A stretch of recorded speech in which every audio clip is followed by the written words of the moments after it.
दोस्तों, मेरा नाम सविता है और पिछले हफ्ते से मैं एक अजीब सी परेशानी में फंसी हुई हूँ। जब से अस्पताल से लौटी हूँ, मैं अपने आप से नजरें नहीं मिला पा रही हूँ। इतनी शर्मिंदगी और बेचैनी मुझे कभी महसूस नहीं हुई थी। मेरे मोहल्ले में रहने वाली मेरी दोस्त अंजलि ने मेरा हाल देखा और तुरंत समझ गई कि कुछ गड़बड़ है। उसने पूछा, क्या हुआ सविता? इतनी परेशान क्यों हो? मैंने बोला, कुछ नहीं यार, बस थोड़ी तकलीफ है। मैंने टालने की कोशिश की। अंजलि ने मुझे गौर से देखा और कहा, तुम्हें एक बार डॉक्टर मेहरा से मिलना चाहिए। वो स्त्री रोग विशेषज्ञ हैं। बहुत अच्छे डॉक्टर हैं। हमारे इस छोटे से कस्बे में महिलाओं को पुरुष डॉक्टरों के पास जाना अच्छा नहीं लगता था। सुनील मेरे पति हमेशा चाहते थे कि मैं सिर्फ महिला डॉक्टरों के पास ही जाऊं। लेकिन हाल ही में डॉक्टर मेहरा का नाम हर ओर गूंजने लगा था। उनके पिता भी प्रसिद्ध चिकित्सक थे और उनके निधन के बाद उनके बेटे ने क्लिनिक संभाल लिया था। धीरे धीरे लोगों का विश्वास जीत लिया था उन्होंने। हमारे क्षेत्र में वही एकमात्र अनुभवी स्त्री रोग विशेषज्ञ थे। लेकिन सुनील क्या कहेंगे? मैंने चिंतित होकर पूछा, तुम्हारी सेहत ज्यादा जरूरी है या सुनील की सोच? अंजलि ने मुझे झिड़का, कम से कम एक बार जाकर देखो तो सही। 2 दिन तक मैं अपने मन से जूझती रही। आखिरकार दर्द असहनीय हो गया और मैंने सुनील से बात की। उन्होंने पहले तो आनाकानी की, फिर मेरी हालत देखकर राजी हो गए। अगले दिन अंजलि मुझे अपने स्कूटर पर बिठाकर डॉक्टर मेहरा के क्लिनिक ले गई। इंतजार की कतार में बैठी हुई मैं अपने पसीने से तरबतर हो रही थी। प्रतीक्षा कक्ष में कई महिलाएं बैठी थीं। अंजलि ने मेरा हाथ थामते हुए कहा, अरे सविता, इतना मत घबराओ, बस 2 मिनट की बात है। वे सिर्फ तुम्हारी समस्या सुनेंगे और दवा दे देंगे। और वैसे भी वे बहुत सम्मानजनक तरीके से पेश आते हैं। मेरे नंबर का इंतजार करते करते मेरा दिल धड़क रहा था। 1 घंटे बाद आखिरकार मेरा नाम पुकारा गया और मैं अंदर गई। डॉक्टर मेहरा 40 के आसपास के एक सौम्य से व्यक्ति थे। उन्होंने मुझे देखते ही पूछा, नाम क्या है आपका और उम्र कितनी है? मैंने हकलाते हुए कहा, मेरा नाम सविता है और मेरी उम्र 33 साल है। फिर डॉक्टर मेहरा ने पूछा, क्या परेशानी है आपको? उन्होंने अपनी कुर्सी पर बैठते हुए पूछा। मैं नर्वस होकर अपने साड़ी के पल्लू से खेलने लगी। डॉक्टर साहब, वो मुझे मैं ठीक से शब्द नहीं निकाल पा रही थी। आप आराम से बताइए, उन्होंने धीरज से कहा। मैंने गहरी सांस ली और बोली, डॉक्टर साहब, मुझे नीचे जलन हो रही है और कुछ दिन से बहुत दर्द भी है। उन्होंने अपनी डायरी में कुछ लिखते हुए कहा, यह जलन कब से है? मैंने शर्माते हुए कहा, लगभग 1 हफ्ते से है। फिर उसने बोला, और क्या आपको पहले कभी ऐसी समस्या हुई है? नहीं, पहली बार हुई है। उन्होंने एक क्षण मुझे देखा और फिर कहा, देखिए, मुझे आपको चेक करना होगा ताकि सही समस्या पता चल सके। नहीं डॉक्टर साहब, मैंने तुरंत कहा।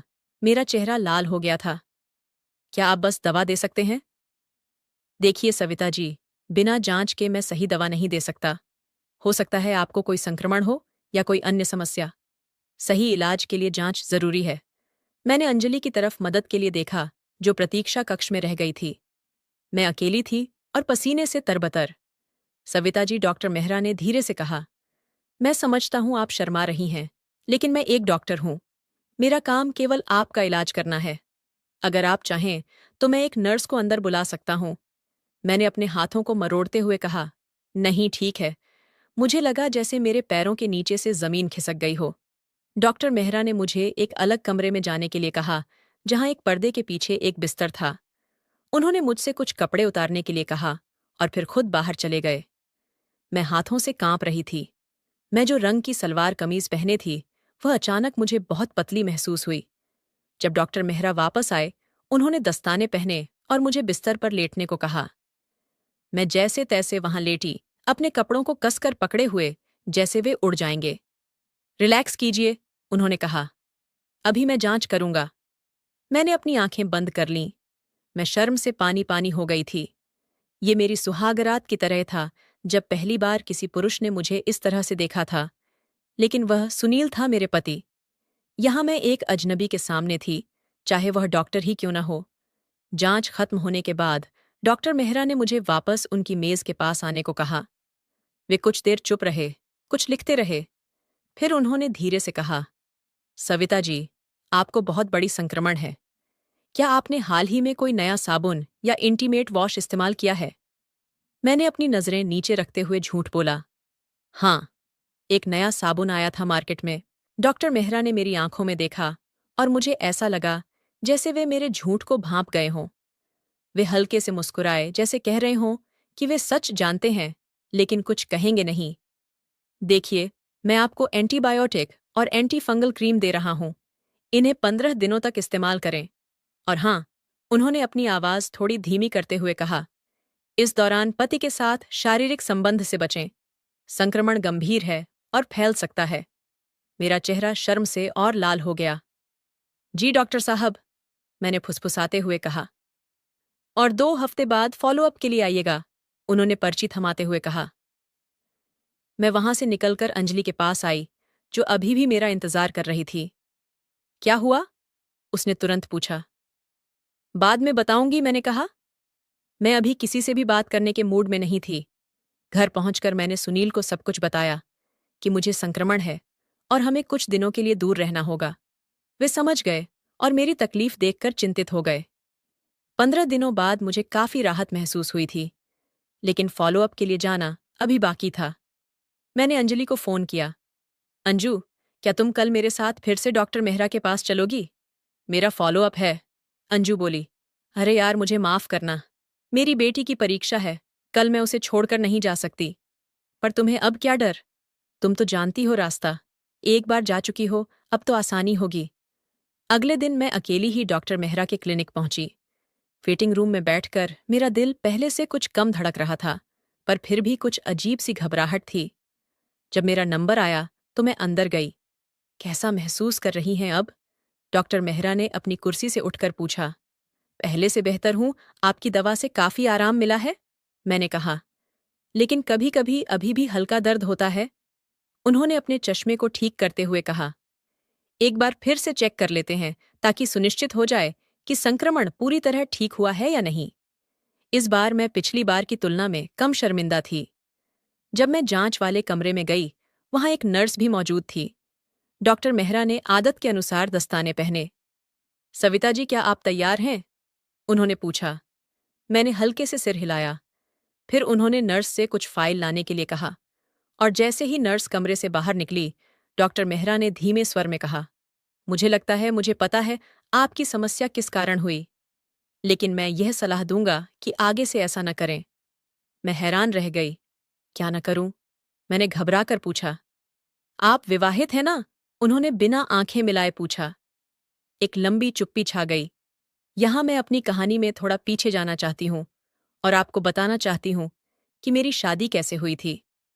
मैं एक छोटे से गांव से हूं, जहां मेरे पिता छोटी सी खेती करते थे। मुझे पढ़ना बहुत पसंद था, लेकिन 18 साल की उम्र में ही मेरे माता पिता ने मेरी शादी सुनील से करवा दी, जो शहर में एक छोटी सी किराने की दुकान चलाता था। शादी के बाद मैं अपने गांव से इस कस्बे में आ गई। शादी के समय मुझे पति पत्नी के बारे में बहुत कम जानकारी थी। मेरी माँ ने बस इतना ही कहा था कि जो पति कहे वही करना। मुझे यह भी नहीं पता था कि क्या सामान्य है और क्या नहीं। यहाँ आने के बाद मेरी अंजलि से दोस्ती हुई। वह मुझसे 5 साल बड़ी थी और शहर में पली बड़ी थी। एक दिन जब मैं रो रही थी, उसने मुझसे पूछा, क्या बात है? मैंने शर्माते हुए बताया कि सुनील मेरे साथ बहुत जल्दी जल्दी काम निपटा लेते हैं और मुझे कुछ महसूस नहीं होता। अंजलि ने हंसकर कहा, अरे ये तो आम बात है, कई मर्द ऐसे ही होते हैं। फिर उसने मुझे अपने लैपटॉप पर कुछ वीडियो दिखाए जो महिलाओं के लिए थे। मैं चौंक गई। मैंने कभी ऐसा नहीं देखा था। क्या सभी इतना लंबा चलता है? मैंने अविश्वास से पूछा। अंजलि ने हंसकर कहा, लगता है तुम्हारे सुनील तुरंत मेल सेवा देते हैं। इसके बाद अंजलि ने मुझे बहुत कुछ सिखाया कि एक औरत को भी अपने आनंद का अधिकार है, कि शादी में दोनों का सुख महत्वपूर्ण है। धीरे धीरे मुझे समझ में आया कि मैं कितना कुछ मिस कर रही थी। सुनील बस अपना काम खत्म करके सो जाते और मैं जागती रह जाती। एक दिन अंजलि ने मुझे एक महिला पत्रिका दी, जिसमें औरतों के स्वसुख के बारे में लिखा था। उसमें बताया गया था कि जब पति से वह सुख न मिले, तो औरतें कैसे खुद को संतुष्ट कर सकती हैं। मुझे इससे एक नई दुनिया का पता चला। अंजलि ने मुझे इंटरनेट पर ऐसी साइट्स भी दिखाईं जहां महिलाओं के लिए कुछ खास सामान बिकते थे। शुरू में मुझे अजीब लगा, पर धीरे धीरे मुझे समझ आया कि यह सब बहुत आम है। फिर जब सुनील काम पर होते या रात को जल्दी सो जाते, तो मैं उन तरीकों से खुद को संतुष्ट करने लगी। लेकिन अनुभव की कमी और जल्दबाजी में मैंने ऐसे उपकरण का उपयोग किया जिससे मुझे चोट लग गई, और यही वह संक्रमण का कारण बन गया जिसके लिए मैं डॉक्टर मेहरा के पास गई थी। और अब डॉक्टर मेहरा ने मेरी आंखों में देखकर सब समझ लिया था। सविता जी, उन्होंने धीरे से कहा, ऐसी चीजों का उपयोग करते समय सावधानी बरतनी चाहिए। संक्रमण गंभीर हो सकता है।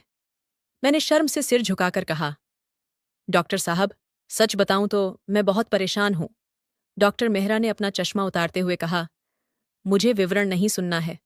मैं समझ सकता हूं कि आप विवाहित हैं और शायद आपको वह संतुष्टि नहीं मिल रही जो मिलनी चाहिए। मेरा चेहरा लाल हो गया, लेकिन डॉक्टर की समझदारी ने मुझे हिम्मत दी। हाँ बिल्कुल, यही बात है, मैंने कहा। क्या कोई उपाय है? मैं भी दूसरी औरतों की तरह अपने पति के साथ खुशहाल जीवन जीना चाहती हूँ। डॉक्टर मेहरा ने कुछ पल सोचा और फिर कहा, देखिए, ईश्वर सब ठीक करेगा। मैं आपको एक चिकित्सक का कार्ड देता हूँ। आप अपने पति को उनके पास ले जाइए और आप 1 हफ्ते बाद फिर से मेरे पास आइएगा। क्या फिर से आना होगा? मैंने पूछा। हाँ, एक अंतिम जांच के लिए। अभी भी थोड़ा संक्रमण बाकी है। अगली बार मैं आपको एक बेहतर दवा दूंगा। मैं दवा लेकर घर आ गई और डॉक्टर की सलाह पर अमल करना शुरू कर दिया। लेकिन उस दिन से मुझे एक अजीब सी बेचैनी महसूस होने लगी। डॉक्टर मेहरा की उपस्थिति, उनका व्यवहार, और जब उन्होंने मेरा परीक्षण किया, तब वह अनुभव, सब कुछ मेरे दिमाग में घूमने लगा। मैं जानती थी कि वह एक डॉक्टर हैं, एक पेशेवर, लेकिन वे भी तो एक इंसान हैं। उन्हें भी तो भावनाएं होती होंगी। उनकी हल्की सी मुस्कान, उनकी आंखें, उनकी आवाज, मैं चाहकर भी उन्हें अपने दिमाग से निकाल नहीं पा रही थी। घर आने के अगले दिन मैंने अंजलि से कहा, अंजू, वो डॉक्टर मेरे दिमाग से निकल ही नहीं रहा। और जब उन्होंने मुझे चेक किया तो मैंने मैं अपनी बात पूरी नहीं कर सकी। अंजलि ने मेरी बात सुनकर पहले तो हंसी, फिर उसकी आंखें चमक उठीं। अरे वाह, मामला तो रोचक हो गया। क्या मतलब? मैंने शर्माते हुए पूछा। कुछ नहीं, उसने मुस्कुराते हुए कहा और अपने फोन से एक वीडियो शेयर की। इसे देख लेना, शायद कुछ मदद मिले। अंजलि के जाने के बाद मैंने वो वीडियो देखी। उसमें एक औरत अपने पति के साथ होते हुए भी किसी और व्यक्ति की कल्पना कर रही थी। यह देखकर मेरे मन में भी कुछ ऐसे ही विचार उभरने लगे। उसके बाद जब भी सुनील मेरे पास आते, मैं आंखें बंद करके कल्पना करने लगती कि वह सुनील नहीं, बल्कि डॉक्टर मेहरा हैं। ऐसे ही मैं अगले 1 हफ्ते तक कल्पनाओं में खोई रही। अंतिम और तीसरे चेकअप का दिन आ गया। अंजलि, जो ऐसे मामलों में मेरी मार्गदर्शक थी, मेरे घर आई और बोली, सविता, इस बार तुम साधारण तरीके से नहीं जाओगी। आज तो एकदम खास तैयारी करनी है। क्या मतलब? मैंने अनजान बनते हुए पूछा। अंजलि ने अपने बैग से एक छोटी सी शीशी निकाली। देखो, ये फ्रांस से मंगवाया हुआ इत्र है। इसकी महक ऐसी है कि कोई भी पुरुष अपना आकर्षण छिपा नहीं पाएगा। मैंने हैरानी से उस शीशी को देखा। पर मैं तो बस चेकअप के लिए जा रही हूँ। ओहो, अभी भी नासमझ बनी हुई हो? अंजलि ने मुस्कुराते हुए कहा। पहले एक अच्छी सी स्नान करो, फिर इसे अपने शरीर के विशेष अंगों पर लगाओ।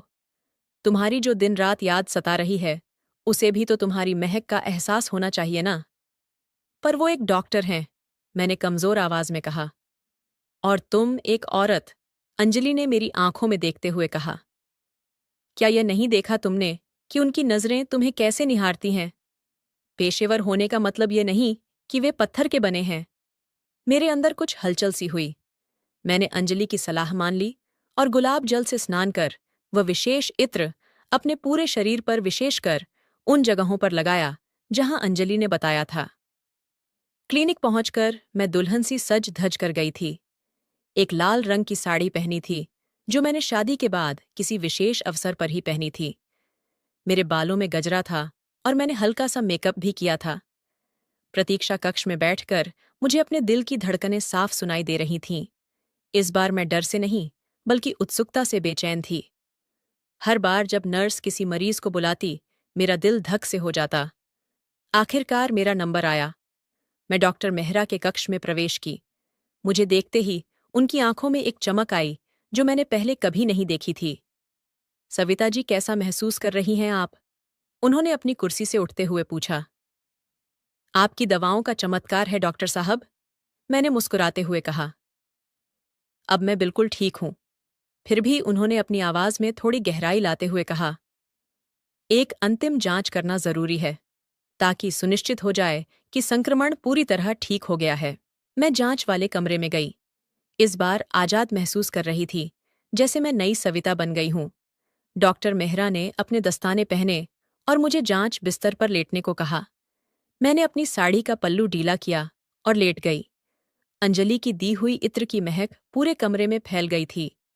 मैं खुद भी इसके प्रभाव में आ गई थी। डॉक्टर मेहरा ने जांच शुरू की, लेकिन इस बार उनके हाथों में कंपी थी, जो मैंने महसूस की। वे भी इस महक के प्रभाव में आ गए थे। जब उन्होंने मुझे छुआ, तो मैंने अपनी आंखें बंद कर लीं और सांस रोक ली। मेरी कल्पनाएं जागृत हो उठीं। इस बार कोई दर्द नहीं था, सिर्फ एक अजीब सा सुखद एहसास। जांच खत्म होने के बाद भी मैं अपनी आंखें बंद किए लेटी रही, जैसे किसी सपने में खोई हुई हूं। सविता जी, डॉक्टर मेहरा की आवाज ने मुझे वापस वास्तविकता में लाया। जांच पूरी हो गई है, आप उठ सकती हैं। मैंने आंखें खोलीं और देखा कि वे मुझे एक अजीब सी नज़र से देख रहे हैं। उनकी आंखों में कुछ ऐसा था जो मैंने सुनील की आंखों में कभी नहीं देखा था। एक अनकही इच्छा, एक दबी हुई भूख। जब मैं कपड़े ठीक करने लगी, तो मेरी नज़र क्षण भर के लिए उनके शरीर पर पड़ी और मैंने कुछ ऐसा देखा जिसने मेरे शरीर में एक अजीब सी सिहरन पैदा कर दी। सुनील के मुकाबले डॉक्टर मेहरा का आकार कहीं अधिक प्रभावशाली था, यहाँ तक कि कपड़ों के भीतर से भी। मैं घर लौटी, लेकिन मेरे दिमाग में केवल डॉक्टर मेहरा का ही ख्याल था। मैंने अंजलि को सब कुछ बताया और हमने एक योजना बनाई। अंजलि ने अपने फ़ोन से डॉक्टर मेहरा का निजी मोबाइल नंबर हासिल किया। उसकी सहेली क्लिनिक में काम करती थी। मैंने एक अनजान नंबर से उन्हें संदेश भेजा, आपकी परवाह करने वाली कोई? जैसा कि अंजलि ने अनुमान लगाया था, डॉक्टर मेहरा ने तुरंत जवाब दिया, कौन है आप? हमने कुछ संदेश आगे पीछे किए और आखिरकार मैंने अपनी पहचान बताई। मैं सविता हूं, आपकी वही मरीज जिसका इलाज आपने किया था। सविता? उनका जवाब आया, मैं तो बस आपके बारे में ही सोच रहा था। पिछले कई दिनों से मेरे दिमाग से निकल ही नहीं रही आप। सच में? मैंने लिखा, मेरा दिल धक धक करने लगा था। हाँ, जब मुझे पता चला कि आपके पति आपको वह खुशी नहीं दे पा रहे जो आपका अधिकार है, तब से मैं बेचैन हूं। उनका संदेश पढ़कर मुझे समझ में आया कि डॉक्टर मेहरा की सभ्य और पेशेवर छवि के पीछे एक पूरी तरह अलग व्यक्तित्व छिपा है। अब मैं समझ गई थी कि सुनील में क्या कमी थी और दुनिया में कितने अलग अलग प्रकार के पुरुष हैं। डॉक्टर मेहरा ने मुझसे मिलने की इच्छा जताई। मैंने उन्हें अपनी एक शर्त बताई, हम सिर्फ क्लिनिक में ही मिलेंगे, चेकअप के बहाने। मैं एक विवाहित महिला थी और मैं अपनी प्रतिष्ठा जोखिम में नहीं डाल सकती थी। अगले दिन मैं फिर से चेकअप के बहाने क्लिनिक गई। इस बार मैंने जानबूझकर सबसे आखिर में अपना नंबर लिया, जब तक कि सभी मरीज चले गए और शाम हो गई थी। मुझे पता था कि डॉक्टर मेहरा की नर्स भी आखिरी चेकअप से पहले ही अपने बच्चों के पास जाने के लिए क्लिनिक छोड़ देती थी। जब मैं एकमात्र मरीज बची, तो डॉक्टर मेहरा ने क्लिनिक का दरवाजा बंद कर दिया। मैं बेसब्री से उस क्षण का इंतजार कर रही थी। कैसा महसूस कर रही हैं आप? उन्होंने अपने चश्मे को उतारते हुए पूछा। डॉक्टर साहब, सच कहूं तो अभी भी थोड़ा सा दर्द महसूस होता है। मैंने झूठ बोला, क्योंकि वास्तव में मुझे कोई दर्द नहीं था। मैं केवल वह अनुभव फिर से महसूस करना चाहती थी। जब डॉक्टर मेहरा ने मुझे जांचना शुरू किया, तो उनका स्पर्श पिछली बार से अलग था, अधिक आत्मीय, अधिक धीमा। मैं अपनी भावनाओं पर नियंत्रण नहीं रख पाई और मेरे मुंह से एक छोटी सी सिसकारी निकल गई। मैंने उनकी उत्तेजना भी महसूस की। वे भी अपने आप को रोक नहीं पा रहे थे। पेशेवर डॉक्टर से वे अचानक एक पुरुष बन गए थे, एक ऐसा पुरुष जो वह सब कुछ जानता था जो सुनील कभी नहीं समझ पाया था। जल्द ही चिकित्सकीय जांच भूल गई और एक नई यात्रा शुरू हुई, एक ऐसी यात्रा जिसे मैंने केवल अपनी कल्पनाओं में ही महसूस किया था। डॉक्टर मेहरा ने मुझे वह सब दिया जो मैंने कभी अनुभव नहीं किया था, सम्मान, देखभाल, धीरज और पूर्ण संतुष्टि। जब सब कुछ खत्म हुआ, मैं एक नई महिला की तरह महसूस कर रही थी। मैंने तय कर लिया कि मैं अब हमेशा डॉक्टर मेहरा के पास जाऊंगी और मैंने मानसिक रूप से सुनील से दूरी बना ली। अंजलि मेरी सलाहकार बनी रही। हर बार वह मुझे नए नए सुझाव देती। ये नया परफ्यूम आजमाओ, ये लिंजरी पहनो, अपने बालों को इस तरह बनाओ। और मैं उसकी हर सलाह का पालन करती, हर बार किसी न किसी स्वास्थ्य समस्या का बहाना बनाकर दिन के अंत में डॉक्टर मेहरा के क्लिनिक में मिलने चली जाती। तो दोस्तों, यह थी आज की कहानी। आपको यह कैसी लगी हमें कमेंट में ज़रूर बताएं। अगर कहानी पसंद आई तो लाइक करें, शेयर करें और सब्सक्राइब करें। धन्यवाद।